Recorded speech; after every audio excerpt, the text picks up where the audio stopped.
गोरिया करी के सिंगार अरे आंगना में पीसली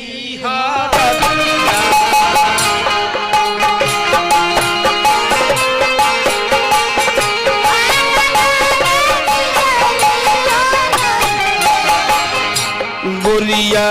करी के सिंगार अंगना में पीसली हरदिया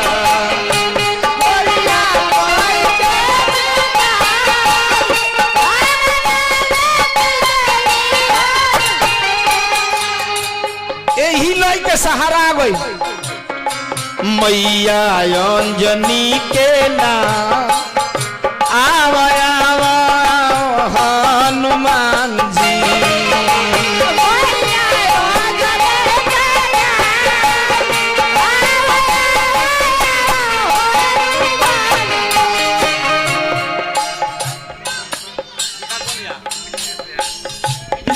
मिथिलेश व्यासी बहुत रुपये का पुरस्कार है। हेलो आवो आवो हनुमान हनुमान हो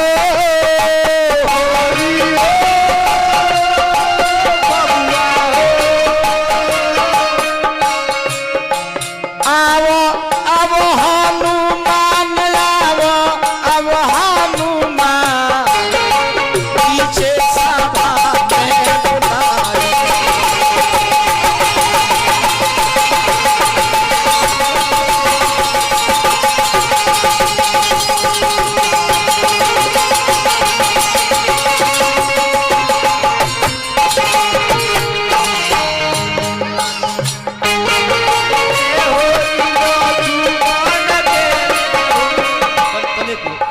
हमरा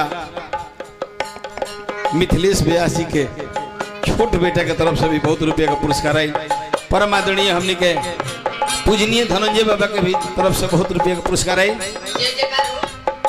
अरे राम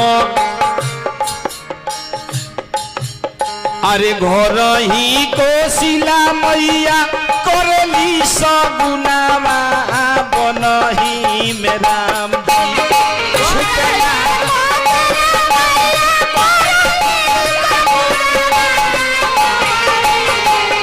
घर ही कोशिला मैया करली सगुनावा बनही में राम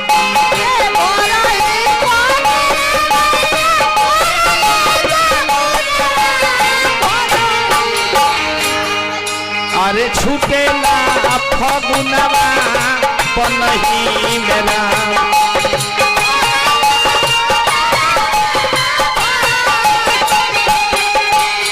अनमोल चौहान जी हमरा मिथिलेश बाबू के भतीजा के तरफ से हमरा मिथिलेश बाबू चौहान जी व्यासी के तरफ से भी बहुत रुपये का पुरस्कार मोटरसाइकिलों के मोटरसाइकिल स्टारों में स्टार हमारे भैया के अशोक भैया की तरफ से भी मिला।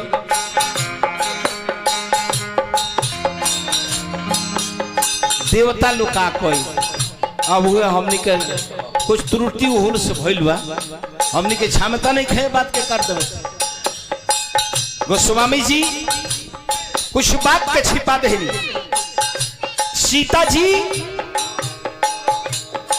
सीता जी के गोड़ में चोंच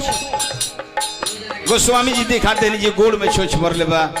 अब वाल्मीकि जी में देखिए का लिखल हो स्थन में चोंच लिखल लेकिन जे विद्वान रहेला वो बात छिपा देला। महाराज जी 2 गो 3 गो बेटा बेटी या माई या मेहरारू कहला से फायदा नहीं के भगवान वो सब दरबार हो न तो कहे खातिर ना कह सक जाता। अरे गो तहरा माई रहली 4 जाना बाप हो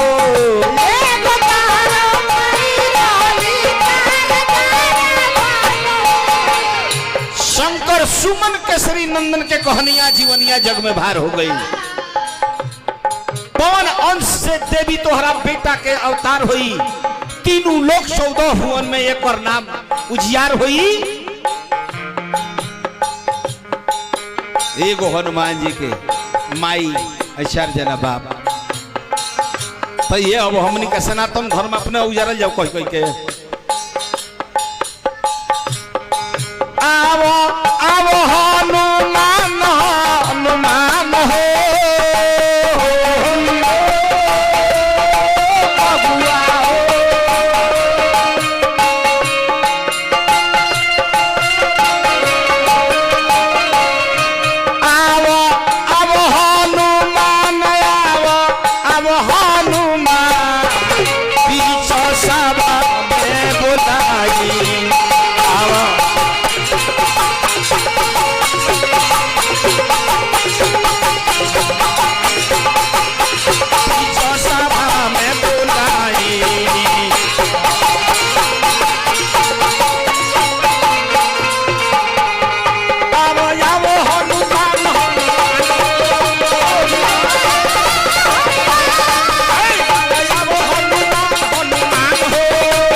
चली